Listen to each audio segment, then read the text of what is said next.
nik uste esan duzuen moduan, ez da gauza bat gobernuarena edo enpresena, gizarte osoaren gauza bat da, zuk esan duzu moduan, danok daukagu sentsibilitatea, danok ikusten ditugu ondo berriztagarriak, arazoa da inork ez dituela inguruan nahi. Beraz, hori landu eta kudeatu egin behar ditugu.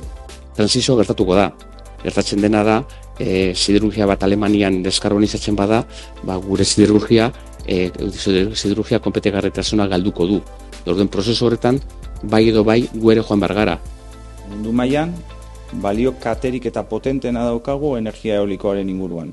Bai onshore, bai offshore, bai flotantean, eta gauza berak egin ditugu zaretan.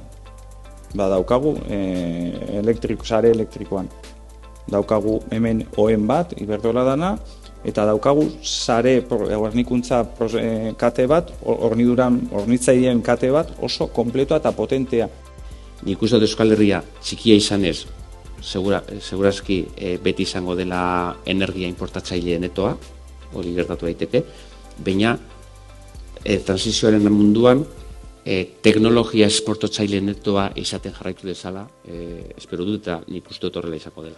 Klimaldetik neutrala, industriala, industria ejemplo bat izatea mundu mailan deskarbonizazioaren inguruan eta egindako ibilbideagatik.